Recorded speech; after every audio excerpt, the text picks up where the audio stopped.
अस्सलाम वालेकुम फ्रेंड्स। आप मेरे चैनल पर पहली बार आए हैं तो प्लीज़ मेरे चैनल को ज़्यादा से ज़्यादा सब्सक्राइब कीजिए, लाइक कीजिए, कमेंट कीजिए और प्लीज़ मेरी कहानी शुरू से आखिर तक सुनिए।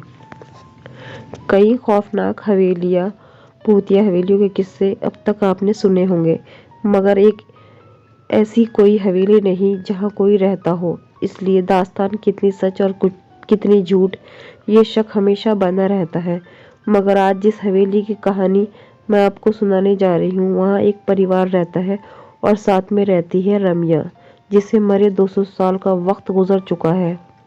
अगर वक्त के पन्नों का हिसाब लिया जाए तो दास्तान करीब 200 साल पुरानी है। उत्तर प्रदेश में एटा शहर के पास एक हवेली है, वीरान नहीं बाकायदा आबाद है, एक परिवार के लोगों से, मगर तबाह है एक रूह से। जी हाँ, इस हवेली में जिंदगी और मौत साथ साथ रहते हैं। अगर हादसों को मद्देनजर फैसला किया जाए तो यहाँ मौत जिंदगी पर बहुत भारी पड़ी। एक रम्या अब तक कई लोगों की जान ले चुकी है। वो रम्या एक तवायफ थी जिसका कभी जलवा हुआ करता था, मगर दो भाइयों ने उस पर अपना दावा ठोक दिया। नाच देखने के दौरान झगड़ा हुआ, फिर झगड़ा शुरू हुआ और फिर इस झगड़े में जो हुआ उसकी निशानी थी एक मौत। वो रम्या झगड़े में बहुत मारी गई। ये किस्सा है 200 साल पहले का, लेकिन आज भी वो उसी हवेली में दिखती है। नाच गाने घुंघरूओं की आवाज़ के साथ हवेली में लोग रहते हैं, मगर खौफ के बीच कई असमय मौत हो चुकी है। कहानी की शुरुआत होती है एक दिन से। उस दिन सूरज को आखिरी सलाम पेश कर रहा था। शाम घिर आई थी, तभी एटा के चमकरी गांव की इस हवेली से अचानक एक चीख गूंजती है। आवाज़ किसी लड़की की है। कहते हैं, मुझे हवेली से मत निकालो, ये मेरा घर है, वरना मैं तुम सबको बर्बाद कर दूंगी। कोई कुछ समझे इससे पहले एक और चीख गूंजती है, मगर इस बार चीख में मौत की तकलीफ भी घुली हुई है। पानी पानी कराहने की आवाज़ के साथ कोई लड़की पानी मांगती है। ये वाक़या कहीं और होता है तो शायद कोई ना कोई तो मदद के लिए आ भी जाता, मगर इस गांव में हर कोई डर से सहम जाता है, क्योंकि पिछले कई दशकों से ऐसी चीखें इस हवेली में निकलती रहती है और लोग कांपते हुए सुबह का इंतज़ार करते हैं।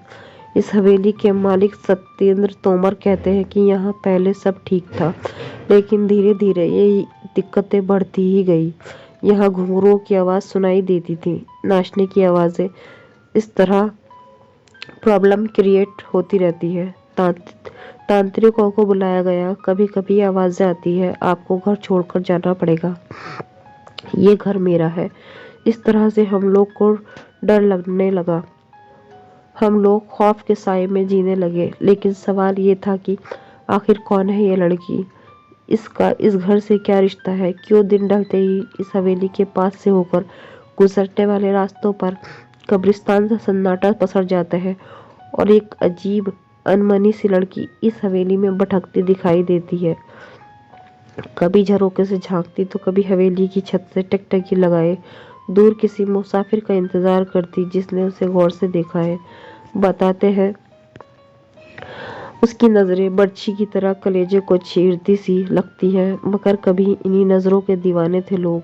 वो जहाँ खड़ी होती थी उसी के आसपास खड़े होकर लोग उसका दीदार करना चाहते थे। जिस घर में वो रहती थी उसकी खिड़की पर लोगों की नज़रें टिक टक टकी लगाए रहती थी। इंतज़ार करते थे लोग कि कब खिड़की खुले और कब उसका दीदार हो। ऐसा जलवा था रम्या का।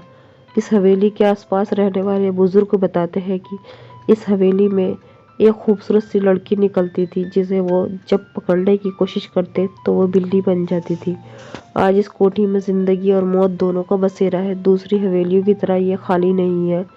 यहाँ गुजरे दौर की तवायफ रम्या की रूह भी रहती है और इस कोठी के मालिकाना भी, मगर मौत के साए में लगातार सांस लेती इन जिंदगियों पर क्या गुजरती है, ये बताने के लिए काफ़ी है कई लोगों की मौत होना, क्योंकि इस हवेली ने अब तक कई अपनों को खो दिया है। हद तो यह है कि इस हवेली के बच्चे भी शैतानी करने या चहकने से पहले सोचने लगे हैं। इस हवेली में आज भी जितनी भी जिंदगियां बाकी बची है, उनके चेहरों पर जिंदगी का कोई नामो निशान नजर नहीं आता।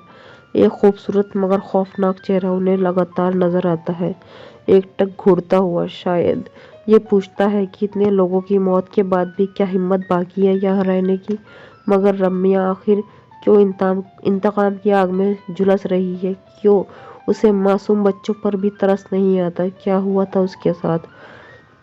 रम्या बाई, उसकी पायल जब छनकती थी तो लोग दीवाने हो जाया करते थे। हर हवेली का मालिक ये सपना पाला करता था कि एक दिन ये घुंघरू उनके सिर्फ उनके लिए खनकेंगे। बात करीब 200 साल पुरानी है, जब रम्या सी हवेली में मुजरा किया करती थी। रम्या के दीवानों की फहरिस्त में इसी इलाके के दो सगे भाइयों का नाम भी शुमार हुआ करता था, जो तकरीबन हर शाम उसी के पास गुजारा करते थे। मगर रम्या उस बला का नाम था जिसकी खूबसूरती और हुनर के आगे क्या रिश्ते और क्या नाते पल भर में बिखर जाते थे। और यही हुआ उन दोनों भाइयों के साथ भी। रम्या को लेकर दोनों इस कदर जज्बाती हुए कि एक दूसरे की जान के दुश्मन बन गए। और जब रम्या ने बेकाबू हालात काबू में करने की कोशिश की तो गुस्से से लहराता एक खंजर रम्या के ही शरीर में उतर गया। दरअसल ये कहा जाता है कि दोनों भाइयों की लड़ाई में रम्या बीच बचाव करने में आ गई थी। वो चाहती थी दोनों में खून खराबा न हो, लेकिन हुआ इसके उलट। खून तो हुआ, लेकिन उन दो भाइयों में से नहीं, बल्कि रम्या का, जिसका कोई कसूर नहीं था। अगर कोई कसूर था तो उसकी खूबसूरती का कसूर था, तो उसकी दीवानगी और कसूर था कि उसकी चमकती कमर और बलखाती चाल थी, जिस पर वहां से 7 कोस दूर तक आने वाले भी खींचे चले आते थे। लेकिन आज उसी खूबसूरती पर दो भाई ऐसे टूटे कि आपस में ही भिड़ गए और खंजर रम्या के सीने में घुस गया। वो खंजर बहुत गहरा जख्म छोड़ गया। जिंदगी की सांसें उसकी टूटी हुई पायलों के घुंघरों की तरह बिखरती जा रही थी। मौत दस्तक दे चुकी थी। और फिर रम्या के साथ ही नाच गाना मस्ती ठिठोली सब कुछ खत्म हो गया उसकी मौत के साथ ही। और ये मौत इस हवेली पर बहुत भारी पड़ी। वक्त बीतता गया मगर उसकी यादें कभी धुंधली नहीं पड़ती भी कैसे, क्योंकि रम्या ने तो इस हवेली को छोड़ा ही नहीं था। वो आज भी लोगों को नजर आती है, मगर गाती गुनगुनाती नहीं, बदहवास घूमती हुई, याद करती हुई उन सुनहरे दिनों की, जब एक महफिल उठती नहीं थी कि दूसरी सजाने को बेताब लोग वहां पहुंच जाते थे। फर्क सिर्फ इतना है कि 200 साल पहले इस ड्योढ़ी से निकला हर कदम मस्ती से झूमता हुआ निकलता था, मगर आज यहाँ से लाशें निकलती है। इस बारे में हवेली मालिक सत्येंद्र तोमर बताते हैं कि मेरी माँ को एक दिन साया दिखाई दिया था, इसके बाद उनकी मौत हो गई। इस तरह रम्या का प्रकोप हमारी हवेली पर हमेशा खौफनाक साये की तरह पड़ता है। एक एक करके मेरे 3 बच्चे, फिर मेरी पत्नी की भी जान जा चुकी है। हालांकि अब इस हवेली को बचाने की जिम्मेदारी सत्येंद्र पर ही है। वो एक पढ़े लिखे इंसान है और इससे पहले वो भूत प्रेत जैसी बातों को मानते भी नहीं थे।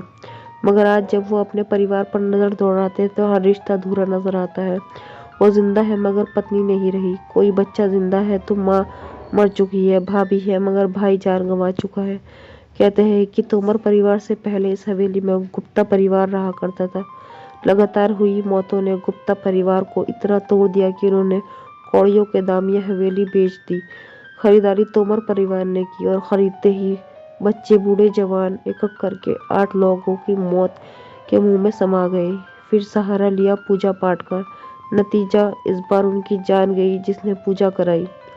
इस हवेली के बारे में पुरानी मालकिन आखिर क्या सोचती है? इस बारे में पुरानी मालकिन ओमवती गुप्ता बताती है कि अगर रोड पर बसा चमकरी गांव है। वक्त के पलों को बुनते बुनते आज तकरीबन 200 साल गुजर चुका है, लेकिन उस हादसे के बाद यहाँ कुछ नया नहीं हुआ सिवाय रम्या की दास्तान के, जो यहाँ के ताने बाने बुन सी गई है, कुछ इतनी शिद्दत से कि बाकायदा नजर भी आती है, अनमनी सी भटकती हुई हवेली के बाहर भी और अंदर भी।